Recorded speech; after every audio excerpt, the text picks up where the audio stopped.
The ones that are trying to build real business models that generate economic revenue, you're really acting as a VC a lot of times when you are creating these tokens and having them go to market. The first place I tell everybody to start is with education. You're going to set yourself up for failure in the near or long term. Most of these smart contract platforms and just digital assets in general are still in some phase of continued development.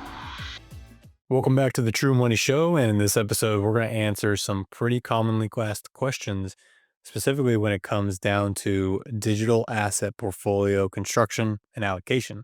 See, a lot of people come to me, and I know they come to John as well, and saying, which assets should I be invested in with digital assets? Is it just a Bitcoin play? Is it a Bitcoin and Ethereum play? Like, what is actually going on? So much has changed from prior cycles. And trust us, our phones have gotten blown up from friends and family and just many other people that have looked to invest in True Capital specifically to see where our insights are and where we're actually looking to place more capital. And so let's talk about it. Let's open up the aperture on the discussion. How has digital asset investing changed over the years? And then let's kind of dive into where we think that people should allocate. Sure. So I think it's a great question. It's a question everybody has. Uh, Digital assets as a asset class has evolved, expanded in so many different ways very rapidly. There's been a lot of different iterations of blockchains. So we can talk about a lot of these different changes that have come into the marketplace. The first place I tell everybody to start is with education, because it doesn't matter if something is going up forever. If you don't understand why you own it and understand the investment thesis and understand what the asset is, what the value proposition is, buying it is not going to help or hurt you, because if it drops 30%, you're going to panic sell. If it goes up 50%, you're not really going to understand why. The big thing I tell everybody to start with is education. So things like read the Bitcoin white paper, read the Ethereum white paper, read Why Bitcoin Matters by Mark Andreessen. Um, Digest some of these things. Find a content format that is something you can digest, whether it's podcasts, whether it's, like white papers or articles or whatever the case may be.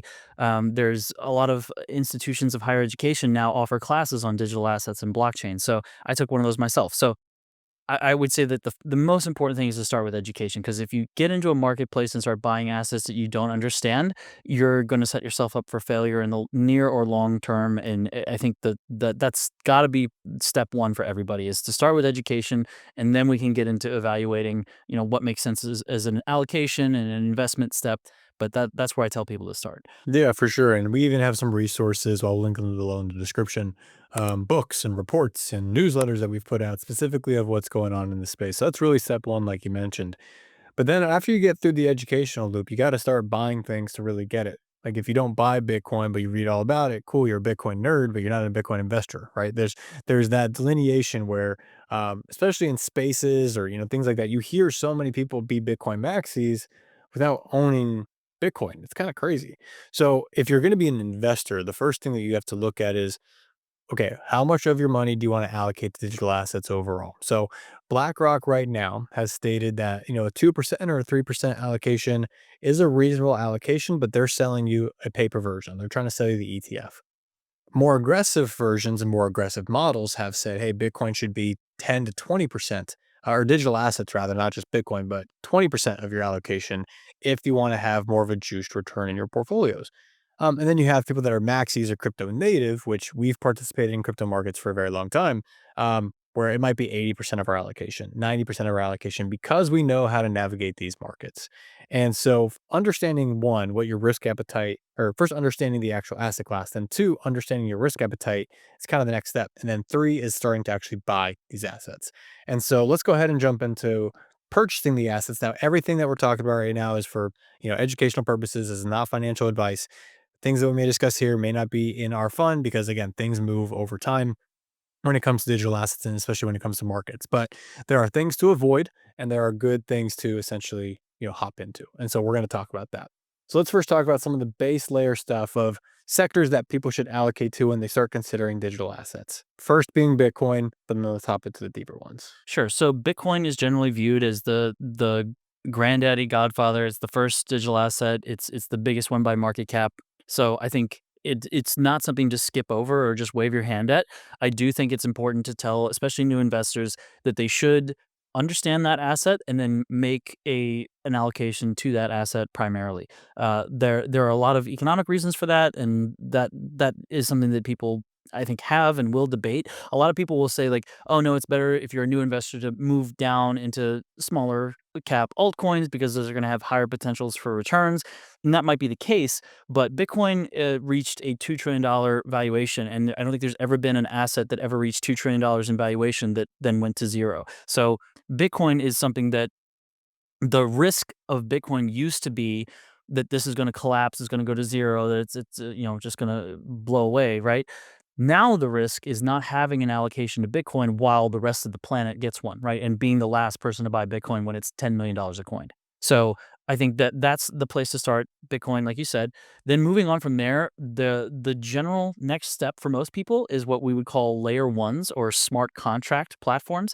So, to give a little history around this, Bitcoin as a digital asset is just decentralized, immutable store of value. It's a way to exchange value between one address, one wallet, and another. But with the introduction of Ethereum in 2015, there was a development of smart contracts, which allowed for what they call programmable money. Okay, so in other words, to say like if the Ravens win the Super Bowl, send Robert 30 Ethereum from my wallet, which would be a huge bet, and I wouldn't make that. But anyway, let's just skip that part. But that is something you can't really do natively with Bitcoin, and that is something that layer 1 smart contract platforms enable. So when people say a layer 1 or a layer 0, sometimes it's a different architecture, but it's the same basic idea. It is a blockchain ecosystem that enables the deployment and the writing composability of smart contracts that unlock several different kinds of functionality that aren't native to Bitcoin itself. And so that was like the next level of innovation on digital assets. So there's a lot of those now. There's Ethereum was the first and still the largest by market cap. There are a lot of what they call layer 2s that scale Ethereum. But then there's Solana is another popular layer 1, Sui, Aptos, Cardano. There are a lot of other ones like that, XRP. So um, I think evaluating the smart contracts platforms and ecosystems and understanding, what are the trade-offs between these things? How do they achieve consensus? Who are the competitors? Who founded them? Who are the users? What does that look like? Understanding those things and educating yourself around that is probably the next place to look. And then beyond that, there are a lot of things that people call like infrastructure plays. So something like the most simple example I think for that is Chainlink. So Chainlink is they have a lot of different products that they offer, but they started as a decentralized Oracle network. So they would supply the data or information that would populate these smart contracts. So if so that the smart contract could know if the Ravens won the Super Bowl or not, right? Like that data has to come on chain into the blockchain ecosystem for the smart contracts to work. So Chainlink started as that. They now, as I said, offer several other kinds of functionality and products. Beyond that, there's a lot of decentralized exchanges, so like Uniswap, and they have a token as well. So if you want to participate in that ecosystem, and the anticipation of revenue sharing for that token is always been on the horizon. So that's those are other kinds of digital assets. There are a lot of them though. There's NFTs, there's gaming tokens, there's what they call DePIN or decentralized physical infrastructure networks. So I don't want to get too deep into the weeds of all these things, but it starts with Bitcoin. Then I would say there's layer 1, layer 0 smart contract platforms, Polkadot Cosmos or layer 0 one that I didn't mention before. But and then there's infrastructure, Chainlink, Pith Network, different other ones like that. And then it kind of continues on down from there. But there's a lot of different digital assets. They have different reasons for existing and different drivers of economic value. And so those are some of the sectors within the industry and the asset class. And you could kind of like learn more about each one and evaluate whether or not you want exposure there. For sure. So that was really great of breaking down different industries and just where these names of these tokens even fall. Because new coin pops up, goes super viral. Where does it fit into the ecosystem? And many times they're meme coins, the ones that blow up like that, like Farcoin and these things. I don't touch those. I've never touched a meme coin in that regard because it's only culture. And so there's different ways to approach digital assets, like you mentioned. And one of those, if you start with Bitcoin and then you go down to these other ones, think of them kind of like large cap, mid cap, small cap companies, right? Just because they have money, just because they raised money, just because they actually have total value locked or they have market cap, doesn't mean that they have a roadmap that will actually continue on their development, because these are really just businesses at the end of the day. Can you talk a little bit more around why that is? Because you studied at the Wharton School of Economics around the economics of digital assets, specifically around like the underlying revenue generation of crypto tokens. They're not traditional businesses; they're platforms and ecosystems that capture volume. So let's talk a little bit more about that to give them some exposure to that. Sure. So I think the answer to this question looks different for almost every digital asset on the market, right? And I think that's important to understand is that how a given digital asset or a given digital asset ecosystem drives continued use and economic value to their digital asset is going to look different under each paradigm and each circumstance.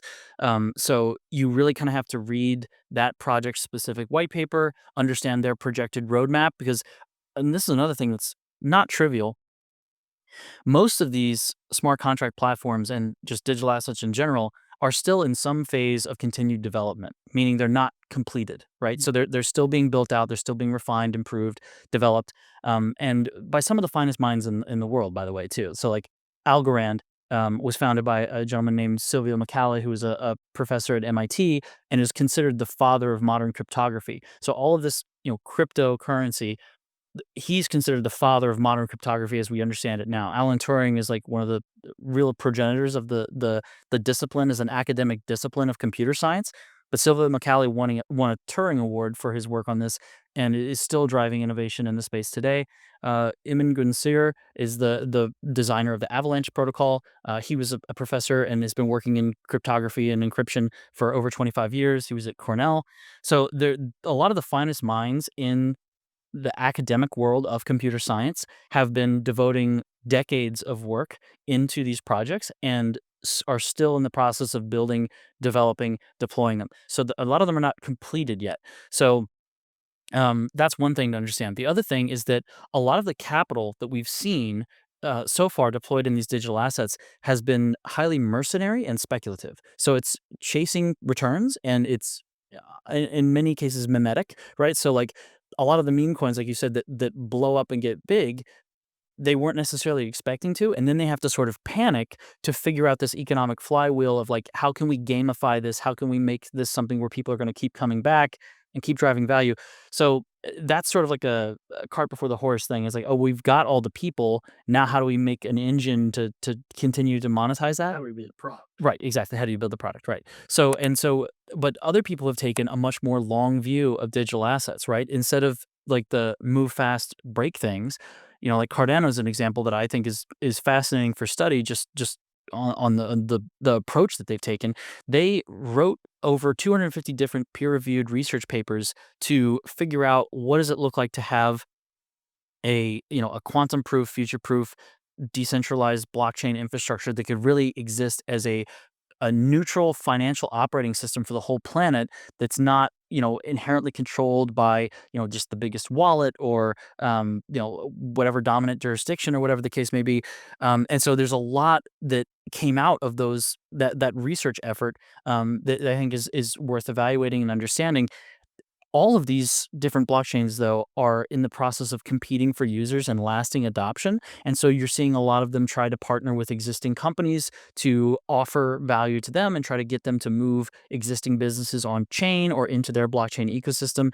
And there's a lot of competition going on for that right now, especially with major institutions on Wall Street. So you've seen for the first time, the Ethereum Foundation allocated capital towards something called Etherealize, and they've hired specific people who have institutional relationship and history and knowledge of Wall Street and deep understanding and mastery of the Ethereum or the EVM ecosystem to go out and sort of evangelize why Ethereum is best fit for purpose for their business use cases, and to help partner with them on creating the prototypes and launching those first use cases on Ethereum to try to bring more demand into the Ethereum ecosystem. So you're seeing that from Solana, you're seeing that from a lot of other major players.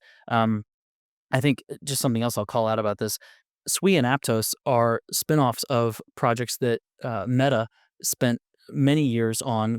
It was originally called Diem, and then Libra, and then it ultimately got killed. And it spun out these two new projects, which are they have their own programming language called the Move programming language, which is specifically designed to be optimized for Web3 or digital assets, and smart contracts specifically, right? So they all have different architectures. They all have different uh, things in terms of developer activity, coding languages, and so they're all trying to go about this. You're to get back to your original question, right? How are they creating economic value? They're creating it by developing technology that they think has abundant use cases, and then trying to partner with users to bring about lasting demand and activity on their chain, and get past this phase of just like momentary speculation and kind of like hype and mimetic trading. For sure, yeah, and so I'm glad that you kinda wrapped that up in a nice bow because these are still businesses. A lot of them are just VC backed. Maybe some of them aren't, if they're community driven, like you said, and, there's a lot of money that was raised, but the ones that are trying to build real business models that generate economic revenue outside of just volume-based BS, I sent a transaction to you and me, "Hey, look how much transactions we're doing." I mean, that's not economic value. The economic value comes from a business model or comes from real adoption and activity. Just like if you built an app on your phone and that kind of stuff, but just applying it to a broader network. Um, that's what people forget sometimes when they do digital asset investing. They forget that there has to be either a big narrative that encompasses those and allows the price to speculate and grow, or there has to be fundamentals that are strong that actually produce the economic activity. And you're really acting as a VC a lot of times when you are creating these tokens and having them go to market. There's crypto VC companies that specifically specialize in more of that foundational seed round raise, and then they go to market and they go onto these exchanges, etc. And so just because these projects may be easier to get into market compared to going public with a company, there's less regulation. You can get it listed on an exchange pretty quickly for a lot less money. Just because the access is there doesn't mean that the underlying value-based investing approach should change. You just have to know what it is that they're doing project by project. Where does that economic value come from? And then apply second, third, fourth order thinking as to if this is true, then what would happen if this is true? What would happen if this is true? And go down that rabbit hole. Now, a lot of times we just follow, the liquidity in the crypto market. We follow, M2, the money supply, the Federal Reserve printing, all assets go up. Great. It covers for the mistakes that you may make if you're making bad allocations to bad projects.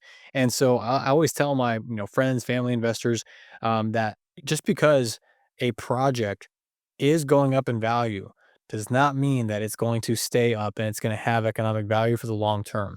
There are even projects that I know now, and I will not drop the names because I don't want to, expose them or anything, that have great hype behind them. They have a sector that is emerging that they are trying to take advantage of, but their tech is so bad that they're hiring all the other prior companies that they say that they were better on to help them with their tech. And obviously, as an emerging industry and emerging asset class grows, that's going to happen. But the point is just because they have good marketing, good market making ability, just because they can get listed on exchanges, that's half the battle with crypto. Yes, it's great for traders, but for the value investors where you see that 7x, that 15x, that 20x pop from a value perspective comes from being able to understand where the tech really is and where it fits in this ecosystem rather than just buying the coin because the logo looked cool or the name is cool, right? And if you're a trader, then the other stuff doesn't matter as much. It's more narrative and volume focused. But still, if you're going for a long-term asset approach, which is part of what we do at our fund, you have to look at these things and see where the economic value is really being derived from. And so there's ecosystems like Solana and Sui and stuff that we've mentioned before that are ecosystem plays and they have different economics. So I'm glad that you wrapped up in a nice bow, but that's really important for investors to know because just because it looks cool does not mean it's a good project. I think so. What you just touched on, I think, is something that's really important and something that our entire generation is kind of struggling with. I think that there's an attitude. First of all, I'll back up to say that there's an attitude from Wall Street and traditional investors and institutions to say that all of these meme coins and memetic investing is juvenile and dismissed, and not something to take seriously at all. Kind of is, if you think about Farcoin, really. Yeah, but see, but this is the thing, right? Like that also Farcoin got on Colbert, right? All these projects that are building real technology that are researched by 25-year veterans of cryptography did not get on Stephen Colbert, right? And there's billions of dollars of capital there, right? And it's not just like GameStop, AMC, that's all memetic investing as well. So there is hundreds of billions of dollars of capital there, and this is, I think, where I'm going with this point is that in our parents' generation, Wall Street had the challenge of converting people who were like raised by the survivors of the Great Depression to say, save your money, keep it under a mattress, don't trust banks, don't trust Wall Street. They had to convert those savers into investors. Our generation has the opposite problem. Now we have to go out to a bunch of people, 90% of people ages 19 to 24, I think it is something like that, 26, say that they're disillusioned or completely have no faith in Wall Street or the financial system. So they are these people going out doing sports gambling, memetic investing, buying fart coin, trying to hit 1,000x to change their life rather than value investing for the long term. And that is where the bulk of the value in the digital asset space is going to be. And I think they would all be much better served if we could change them from memetic investing traders, right, into understanding the long-term value thesis of the digital asset space, the economy that is going to come into this space, the amount of assets and capital that's going to flow into this, and get them to take a more informed and long-term view of the space. So whether or not that happens with all these disillusioned retail traders or not, that is the attitude that I want to try to bring to this conversation and dialogue with family offices and high net worth individuals, because there's, I think, something like 75 to 80 trillion dollars of capital that's managed in the United States by family offices, and they are, I won't say criminally, but let's say negligently underallocated to digital assets right now in a way that is alarming to me. And I think that it's past time to start having that conversation of getting off zero, making an allocation to Bitcoin, starting to understand and evaluate these assets. And the other thing I would say too is that I know everything I just said to somebody who's not like a crypto native person, about layer ones and layer zeros and what it's all going to go over your head. What's a consensus algorithm? I get all of that. I'm not saying you need to go out and do all this homework yourself and be a student by yourself alone, but I am saying that there's a huge opportunity here. And what we want to do at True Capital is offer to be a partner to capital that takes this long term view, doesn't want to get caught in this memetic, storm of nonsense, right? But wants to take a long-term view of this stuff, understands the long-term potential, and then be able to stay long in a way that's sound and secure, right? And that has institutional grade capabilities behind it. So that I think is like a long rambling answer here, but like there's a lot of things you brought up that I think are interesting there. The ultimate thing is that whether you're a high net worth individual family office or you're one of these retail traders chasing 1,000x on Fartcoin, you need to start moving towards this long-term view of the asset and then finding a partner to help you get positioned so that you can capitalize on the next 10 years and trillions of dollars of growth that are going to come into this space and not miss that while you're chasing Farcoin. Yeah, for sure. And it's funny enough because you said that. I actually had an individual a couple weeks ago. He said, "Hey, I made 80 grand off of trading a meme coin, but now what?" So sure, let's say you do the meme thing and you get your pump, you get your 10x, you get your 20x. You're still going to have a ceiling, whatever that number is, where you have to rotate that capital into longer term positions. Now, that's obviously why at True Capital we have our longer term position focus, but we also have a knowledge of swing trades and understanding the small volatility that'll come. So you have to participate in both if you want to really squeeze the juice out of it. But even just being long on the asset class and being allocated to the right things will completely destroy returns of these meme coins because you have to, invest in 50 of them that have one potentially pop. And it's so high risk, and so that's not something that we participate in at all. I'm glad that you kind of said that as well. I'm not saying that I've never bought a meme coin. When I first started in, digital assets, I bought a few to see what it was like, but for probably 6 years, I have not touched a single meme coin. I can't bring myself to do it. I keep telling myself I should buy $100 of Dogecoin just to do it, just to have some. I can't do it. I can't. Every time I'm like, I'm just going to buy more. I mean, the memes are funny, the logos are cool. You got, Department of Government Efficiency now. So, I mean, some of these memes are becoming reals. It's fun. Yeah, it's fun. But when you go to a real level, when you're really looking at, okay, enough gambling, obviously there is risk with crypto. It's more volatile. Everyone knows that. But where can we actually hold these assets longer term? That's where that undervalued or the underwriting of a valued project really comes into play. Exactly. Yeah, absolutely. Yeah, and I think that this is something that is still in the early days of people getting their mind around this, because so many people are still taking the attitude of like, I don't understand it. It's a pet rock. Like I just don't need to know about this stuff. And I think that's rapidly becoming a very, very risky position to be in, because as this stuff gets adopted, as more